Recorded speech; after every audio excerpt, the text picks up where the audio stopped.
Assalamualaikum warahmatullahi wabarakatuh. Jumpa lagi bersama channel saya, Filialah. Di kesempatan video saya kali ini, saya berada di dua perkebunan varietas unggul sekaligus ya. Yang pertama, yang baru ditanam ini adalah dari PPKS 239. Kemudian yang sudah tua ini dari PPKS Marehat. Nah ini, untuk fisiknya, untuk performanya. Sebenarnya dari PPKS Marehatnya ini untuk performa buahnya, untuk produktivitas buahnya masih terbilang baik ya.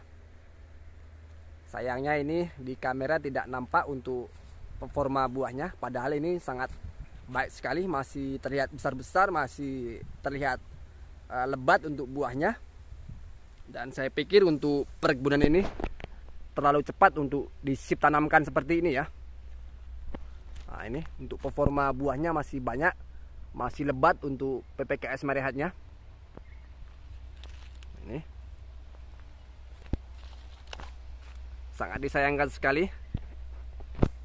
Jadi kenapa perkebunan ini bisa disip tanamkan seperti ini?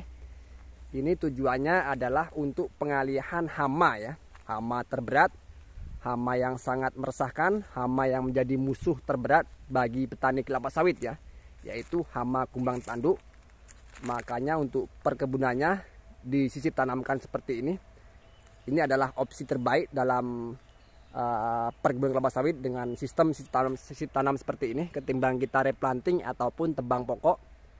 Kalau tebang pokok atau replanting itu nantinya untuk pokok sawitnya ini bisa menjadi sarang dari hama kumbang tanduknya ya. Tapi kalau kita seperti ini kan, main sisip tanam seperti ini, nanti pokok sawitnya yang sudah tua ini akan kita injeksi suntik mati ataupun infus ya, dan dia akan kering di atas, tidak di bawah dengan tanah, tidak akan bersatu. Nah ini contohnya seperti ini. Kalau nanti mati, dia mulai dari pucuknya kemudian merambat ke bagian pokoknya dan tidak menjadi sarang bagi hama kumbang tanduk ya. Nah, ini adalah contoh dari opsi sip tanam atau pengalihan hama. Dan kembali lagi kita ke pembahasan bagi PPKS 239. Barangkali di sini ada rekan-rekan yang ada niatan tanam ataupun yang sudah tanam dari PPKS 239, belum jelas mengenai spesifikasinya. Saya tuangkan di sini, mudah-mudahan bisa menjadi tambahan pengetahuan ya. Jadi yang pertama-tama untuk potensi buah yang bisa didapatkan di luas lahan 1 hektar untuk PPKS 239 ini sangat luar biasa hebat sekali ya. Jadi untuk potensi buah yang bisa didapat di perkebunan seluas 1 hektar dari PPKS 239 ini adalah 38 ton ya. Ini angka yang sangat tinggi sekali. Jadi untuk rekan-rekan bisa menjadi penyemangat, bisa menjadi panutan ya untuk pendapatan. Potensinya bisa nyampe 38 ton ya. Dengan catatan kita harus bisa menjaga dalam segi pemupukan, perawatan. Mudah-mudahan untuk angka 38 ton ini akan kita rasakan ya. Amin. Kemudian untuk potensi buah yang bisa didapat di setiap pokok PPKS 239 ini adalah 15 TBS ya per tahunnya. Jadi untuk pendapatan TBS per tahunnya dalam pokok 239 ini adalah 15 TBS dengan berat rata-rata pertandanya yaitu 17 kilo. Nah ini. Dan kemudian untuk kerapatan tanam atau populasi sawit yang dapat diisi di luas lahan 1 hektar dari PPKS 239 ini idealnya adalah 135 pokok sawit ya. Itu adalah populasi sawit ideal di luas lahan 1 hektar untuk varietas sawit PPKS 239. Nah ini. Dan kemudian untuk pertumbuhan meninggi dari PPKS 239 ini lumayan cepat ya, yaitu 62 cm per tahunnya. Sebenarnya dari PPKS ini yang paling lambat ya untuk PPKS 239 ini dibandingkan PPKS lainnya. Dan untuk panjang pelepahnya dari PPKS 239 ini adalah 6,5 cm ya, atau 6 meter lebih, dengan jarak populasi sawit kerapatan tanam seluas 1 hektar bisa diisi 130 pokok sawit ya maksud saya. Nah ini mudah-mudahan bisa menjadi tambahan pengetahuan, dan kembali lagi kita melihat dari PPKS Marehat-nya ini ya. Sangat disayangkan sekali ini untuk penampakannya atau performa buahnya tidak terlalu terlihat dari layar kamera HP saya. Mohon maaf sekali lagi. Sebenarnya untuk performanya ini masih sangat baik sekali. Itu yang hitam-hitam itu semuanya buah sawit ya. Berhubung di kameranya kurang jelas, makanya tidak terlihat ini ya.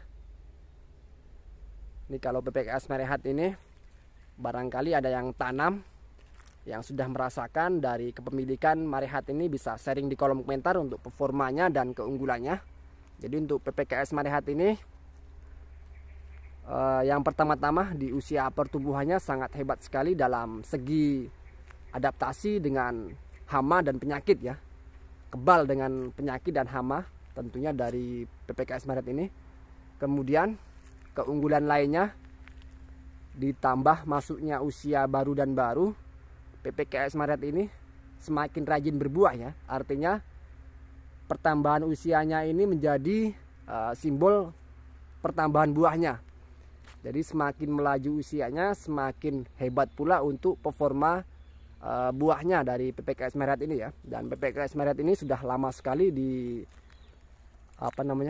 ada, yaitu sejak tahun 1926 yang pertama-tama dikelola oleh pihak asing. Kemudian di tahun berikutnya menjadi ubah nama 1964, merubah namanya menjadi apa saya lupa ya. Dan pada akhirnya di tahun 1993 PPKS Marehat ini bergabung dengan Pusditbun Medan, Pusditbun Marehat, kemudian Pusditbun Badar Kuala ya. Dan sampai sekarang masih berdiri dan banyak sekali mengeluarkan varietas sawit unggul di Indonesia. Bahkan mungkin salah satunya ada rekan-rekan tanam ya.